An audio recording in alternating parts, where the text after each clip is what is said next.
Okay, many people babadde balina saying oba enjogera egamba nti Bobi Wine amaanyi agayina mu Central Buganda wokka. Era I strongly believe nti yaba disprovinze mu kalulu kaneeno. Last year mu December nga atalaga ebitundu by'eggwanga ebyenjawulo, Robert Kyagulanyi Ssentamu Bobi Wine yagendako mu Teso sub-region. Teso sub-region eyo yewava omukyala Anita speaker wa Uganda. Eyali speaker wa Uganda takyali. Takyali. Ewava Jessica Alupo, vice president. I strongly believe many of you didn't know the vice president. However much takyali agenda kujibwako. Now, abasinga bagamba nti NUP teyinayo maanyi. Era I remember that week before Bobi Wine going to Teso sub-region, Anita Mongo yava nakula statement agamba nti tayinayo yadde n'abantu, tagenda kuweza yadde n'abantu 10. His first day to step in Teso sub-region yasookera mu district eye Palisa. Now njagala nkulage his entrance mu district ye Palisa n'engeri abavubuka gye bamwanirizaamu in Palisa district. This is how Bobi Wine entered Palisa district.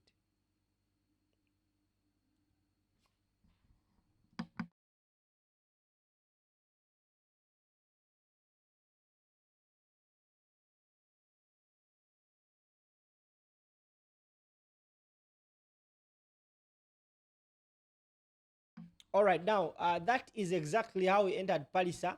Munamunji w'omuntu. This is what happens when Bobi Wine bulwakola rally and is not disrupted by the security forces. Awayingira Palisa, in fact, they didn't expect nti asobola okubeera with such a crowd. Era yensonga lwaki they didn't deploy. That was the first day okuyingira Teso sub-region. Bali balowooza ebigambo bya Anita Mo nti tayinayo buwagizi, tajja bbeera n'abantu. But of course, to their surprise, people were very many. Bali banji. This is a district nange gye nali sisuubira nti Bobi Wine ayinayo such a support. Abantu abo boolengerawo gwe ssebo bannya bandaba. Those people were not paid. No. Those people were not given t-shirts. No. Those people were not promised food. No. They came in support of a one president. They want to rule them for the next 5 years. Uganda is going to the polls. Rather, Uganda has voted a person that is going to rule us for the next 5 years. Era njagala kulaga ebimu ku bintu ebikulagira ddala nti yes, Robert Kyagulanyi Ssentamu Bobi Wine akalulu kaneeno akawangudde nga president. Now that is a sneak peek of what happened in the elections. Awo yali Palisa. Nkugambe nti 2 days before nga tanagenda mu Palisa, rather nga tanagenda Teso sub-region, and Palisa is part of Teso sub-region. Anita Mong, who thinks she is the kingmaker in Teso sub-region, said nti eyo gyagenda tagenda wezo yadde n'abantu 10. Era that is the one of the they didn't mobilize, so they didn't rather deploy security forces. Nga balowooza tagenda kubaayo n'abantu bangi. But of course ekyasinga okubatiisa nti the first day lwe yayingira Teso sub-region nga yasookera Palisa yalina namungi w'omuntu. That is the audience eyali e Palisa lwe yayingira. Era the next day nga bamaze okulaba such a video batya nnyo. The next day ku lwale ya Kyagulanyi yaddako, deployment was so hard. Naye nga bw'omumanyi nti you always put barricades, naye he finds ways to maneuver it, ate nga takozesezza violence wabula ng'akozesezza okulabisa. Now yatuuka mu region eyo, era gwe atulaba right now, njagala owulire ebigambo bye yagamba abantu abawangalira mu Palisa ku nsonga y'enkyukakyuka. Omulimu gwe oba omulamwa gwe gwali gwa kusaasaanya message ey'enkyukakyuka. Era bwe yakwata akazindaalo teyalonzalonzaamu, yatandikirawo okutegeeza bannayuganda message ey'enkyukakyuka. njagala owulirize obubaka bwa Bobi Wine bwe yawa abantu b'e Palisa ate nga Palisa bamulonze nakajanja. I want you to listen carefully ate tukomewo tovaawo.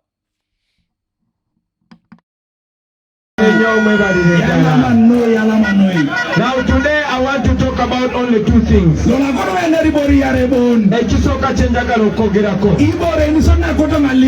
the fact that we have already defeated Museveni. I am telling you we have already defeated Museveni.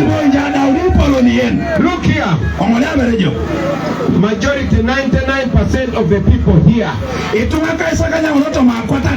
you are under the age of 40. 99% of the people here, you have never seen another president.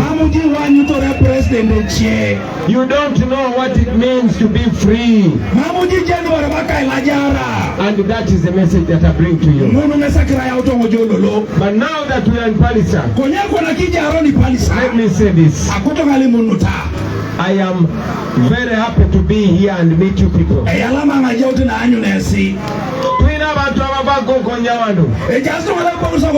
you come from Gogonya, let me see you. Now all the people that come from Gogonya, you are my Bako. You are my brothers and sisters. Let me tell you something that nobody knows here. Some of the old people here, they know a great man from Gogonya. That old man is called Meshach Sebukwenjere, coming from Gogonya. Now that is Babi's grandfather. I say that is Babi's grandfather. The grandfather of my wife is buried here in Gogonya. He lived here in Gogonya. You might see Babi coming from Western Uganda. Where they came from Gogonya to Ntungamo. So all of you people in Gogonya and Palisa, you are my brothers and sisters. Now that should speak to you that we the people of Uganda are one people. Now this old man lived way back in the 40s and 50s and 60s, when even some of our parents were not born yet. So when Museveni comes and teaches you to divide people by tribe, he should understand that some of us know our history. When I go to Busoga and they call me Ngobi, it's because some of my grandparents were from there. And also you, when you look very carefully, you will find that our history is one and the same. Therefore, I am very intentional and deliberate when I say we must unite.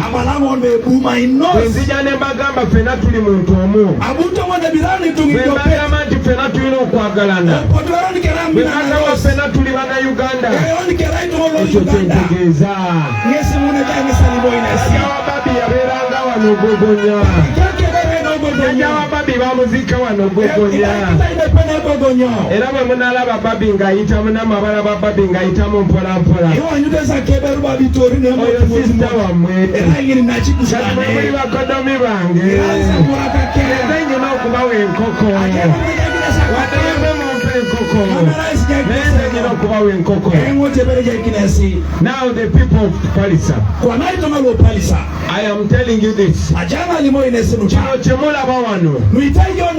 that you see here is another testament to show you that we are going to a new Uganda. But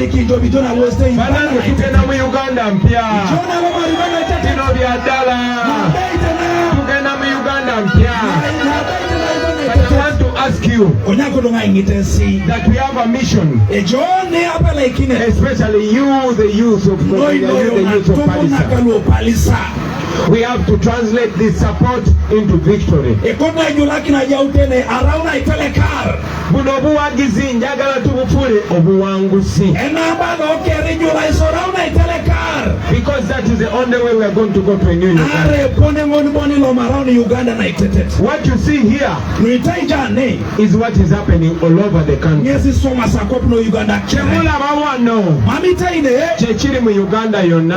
Nwenjasine ngesi soma so Uganda. We are not only many, Mama ni pubon, but we are useful and strong. Konyira watu munu konyo gogo moda. Tetuli just banji. Mama ni just puak. Wabula tuli bato. Konyira lwedisa. Ate tuli bagezi. Orai mo butuwa lwe. Ate tuli ready. Orai mo ikapaina. Uganda. Amo Uganda itetet. Therefore, my brothers and sisters, Kwa nini nachona wakora mnacha? message njagala okubawola leero. Agora ngajala nesi. Njagala kubasaba mugitambuze. Agora mailipeso yanga sikina. Njagala kubasaba mugitambuze. Mailipeso yanga sikina. Kubanga guno gwe mukisa gwe tuyina. Nara rere muna bodi ngasi jao ni kebe. Banange mbadde nchogerako everywhere I've gone. Nara inalo tongo kere nerengo. I've been mentioning it everywhere I go. Nerengo na lose ngo kere. Guno mukisa gwe tuyina. Bena bona rengune jayoni. Njagala tugukozese. Agora ngona itwa Sam. Kubanga guyinza okubanga ye last chance. Nara inangesa renguna washa. Guyinza okuba gwe mukisa ogusembayo. Na nasodit. Wano mu Uganda okulonda president. Na nasodit Uganda sekune president. Let me say that one more time. Agora ngalibere bonwa. Guno guyinza okuba gwe mukisa ogusembayo. Na ijao ningesa renguna so. Okulonda president bana Uganda. Ano na sekune president lo Uganda. After 40 years. Ada ulikara kaisa Na ngon. Museveni alaba nti abantu tebakyamuwagira. Nara time amutoke secretary. Ngate alaba akaddiye. Anywa pasangesi. Nga ne babateekawo presidential election. Eya wela aseone By president. the time it ends, Engetakin. nga nswadde ngensi yonna eraba nti typical dictator. Adombone beraito walebu ya kiraibu. Kaakati Museveni kyayagala okukola, Kwanane kono Museveni aswamu. ayagala kuggyawo okulonda president. Akono bale mara iseke president. Nga bannayuganda temukyasobola kulonda president. Mamutoka lo Uganda ba iseke president. Nga president bamulondera mu parliament. Beti kwa no sekune president. Angino parliament. So I want us to use this opportunity Kwana koto mone to samarere muna. as the very last opportunity. Orai na washa. That is why we call it a protest vote. Yesi mara rebone be alosa I kwete na aitepege. It has been 40 years. Erai karakai Emyaka sangon. 40. Ikarakai sangon. Abasinga wano muli bato. Itonga lipwane edisa kesi. Bwe nkugamba nti twalina railway transport. Ali mokanga sibona bi ijayo ni You will kele not believe it agali. because you never saw it. Amugyee chamudi nara bulwanjere tona agali. Wano mu Uganda ffe twali tusoma nga tuli bato. Nisho myaso edisak. Nga cash crops ziri mu Uganda. Oja si chokola kola ro. Oje paba. Ng'olina coffee, Oje mwanyi. ng'olina sugar, Oje sukali. ng'olina tobacco. Oje ikede Naye tabana. Museveni yali ayagala kwavuwaza bantu. Konya nara kono mesa ipuga Because esimo. it is easier to rule over poor people than rich Nare people. patana ipuge tungana lo icha. Therefore, he went on destroying the communities that were earning from these crops. Olo seke jai totoli tunga kerelo ajareke de paba bala esi etaba bala choli ekofi bala busoga kede Buganda kere isoda kituku. Yasooka kugenda Busoga ebikajjo n'abiwamba. Olo si busoga le mare ikajo. He got sugar cane and sugar business from the citizens of Uganda to the foreigners. Nara e business le ikajo kede sukali jai kine luga ya de mare musoga. Kajabana be Busoga bali mebikajjo naye tebasobola ku affordinga sukali. Kwani tunga lo busoga ekorieta ikajo konyema mepedoreta gwele sukali da. N'agenda Northern Uganda n'asaanyawo tobacco. Olo si laija choli ale mare taba. Wano mu Eastern Uganda n'asaanyawo cotton. Obuni ne ale mare paba kere. All the ginaries are just a shadow of their former selves. Ichina risike resi koso bala buwa mambo rejai tomada. Kati ffe waffe Buganda Kwanake sangino Buganda. ne Bugiso Obamasamusa Keda busoga lailo. yatulindako katono. Aja arekiri bere Abantu abamu e Buganda baali balowooza bali safe. Abakasuwa Buganda They bera thought they were safe. Abakasuwa iwara Ne kesi. mwalabye kati ne mwanyi bazitutte Kwana completely. yanga sikwe mwanyida That kere. is what Museveni has been doing to Uganda. Munu pale misoma Museveni no But as Uganda. if that is not bad enough, Konye bala mamna na rono no. kutwala bye mulina mu nsawo, Eda yanga lweja natwala ne bye sawo. mulina mu nnimiro. Obuna yanga lweja musirida. Now he went for the natural resources. Yasooka kugaana bannayuganda okulimira mu bisenyi. Si lwa kukonsavinga environment. Kubanga baforeigners bo basobola okukolera mu bisenyi. Naye bannansi tebasobola kukolera mu bisenyi.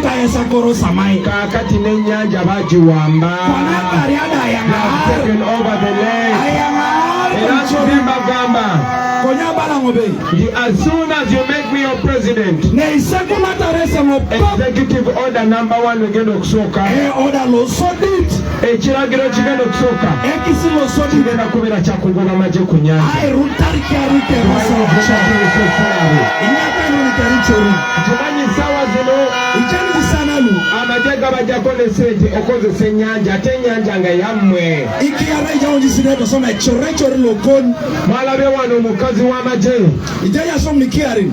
telling people nti bwe mutalonda Museveni agenda bagoba ku nnyanja. Bano lwaki mukkiriza abantu okubamanirira? We can vote all that nonsense out. I am also aware that all the money lenders in your region, they come from another part of the world.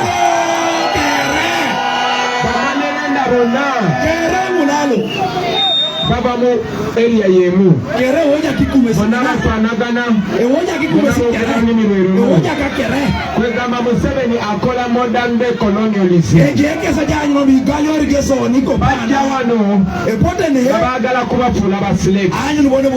That is the intention of this man. That has always been his plan. Baagala bakuumanga muli mu bbanja nga Museveni ababanja.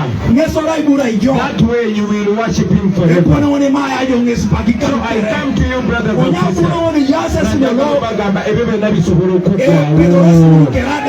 can finish all that. And that comes when we decide that enough is enough. Enough is enough. Uganda in a new Uganda. Njagala okubakubira ku torch katono nnyo. So you can understand where we're going. My brothers and sisters, in new Uganda, we are voting for a leader and not a boss. We are voting for a servant and not a king. Banange bwe munafuula pulezidenti wammwe, ebyokugala amakubo kubanga pulezidenti ajja, ebyo bikoma mu Uganda nkadde. Bwe munafuula pulezidenti wammwe, ebyokufuga okumala emyaka 4 nga omuntu omu, ebyo biba bikadde. Bwe munafuula pulezidenti wammwe, we are going to have a taste of a true democracy. Ng'abantu be ba boss, ng'abakulembeze ba servant. That is what it's supposed to be. Ne kati ssaawa zino bano basajja Uganda bagifudde kingdom of Lwakitula.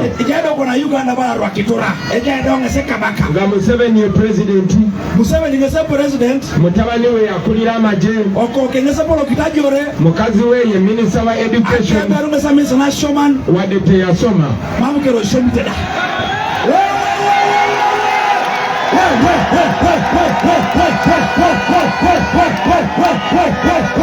Baganda be, all the gold mines in Uganda, they are owned by one family. Uganda exporting a gold worth $2 billion every year. Uganda $2 billion. Arita yare $2 to America. $2 billion. Arita yare. Sitawali kitongole kimu exporting.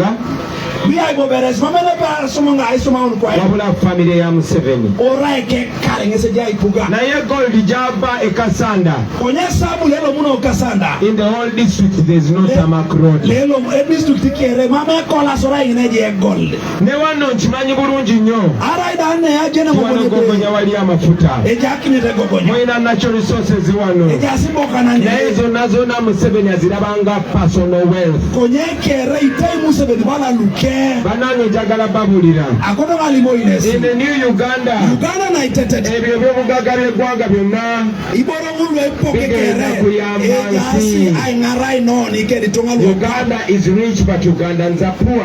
Ebariti Uganda konye tongalo kwa pichana si We have money but our roads are terrible. ejasi sirigin konye rokirotin Labo lugudo lubakaliro okuja wano Palisa. awangari anolebu no kalwe paka Palisa mamji pera itoroda Amalwaliro gaffe bogeddeko ku Palisa hospital adekis no Palisa lyazimbibwa Obote. edukita parasho No bote improvement. emabari julaida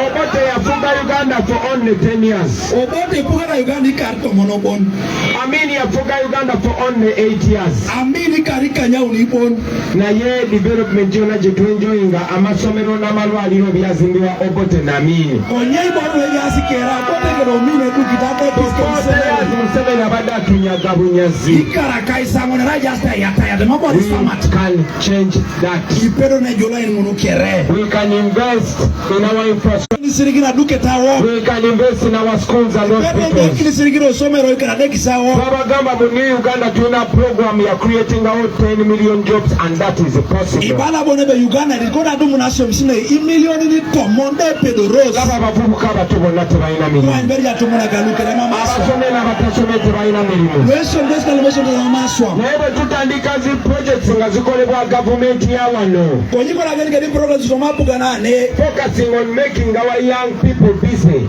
anyo bone byakina tumuna kaswa banaye tusobola okukikola. epedo zakiro ngonu Tusobola okukikola nga establishing amakolero agatali exploitative. ojai bona beja uno sikolero iluma mepota emodi tunga Museveni amakolero gayogerako gali owned by foreigners. iboro lweja askeri factories lweja asne iluka ibone beitos Bannayuganda bakolera 13,000 every day. 3,000. bana somi lukumini unya ngini paran That has to change. ngunu kere godi jula inos But that only changes with your endorsement and with your involvement. onye ngunu kere jula kinosi isekujo asekunu ngesi So for ready to mazobabulira idanga limo inesi that in the new Uganda be Uganda we are itete going to crack down on corruption. ebena anyi rombi ndemare chamsana Gobado chimaji tibatupako 10 trillion every year. chamsana ekokwara rita ya tomona Every ngini year they steal 10 trillion from us. ngini karu arita tomone kokwani jayo Meaning in 5 years we lose 50 trillion. akespolo ikari kanya arita kaisa kanyi to anermika pe Uganda Naye abaziba benyini Museveni abaprotectinga. konyalo eko kwenda Museveni ngopongone ngana Ezo sente singa tebaziba. choma mokukwadi sirikini mu Uganda teyandibadde na njawulo na Kenya. tiko no ndiakage na Kenya chepaka elanyada But right now the political elite in Uganda, konyeko pana politicians wo Uganda abatufuga wano mu Uganda, wenja asa ingarni kinoni ko pano Uganda babajanjabira Nairobi Aga Khan, kesi muke o angino Nairobi babajanjabira kaka India, eyangaro India babajanjabira Germany. eyangaro Germany Naye njagala mumanye onyakuro ngoja they misiki traveling the whole world. balosta kwa buke Otuukayo n'ogenda mu ddwaliro e Nairobi, iloza dekisi Nairobi ngaba expert banna Uganda. ngoja nyole tole jangina lo Uganda N'ogenda mu ddwaliro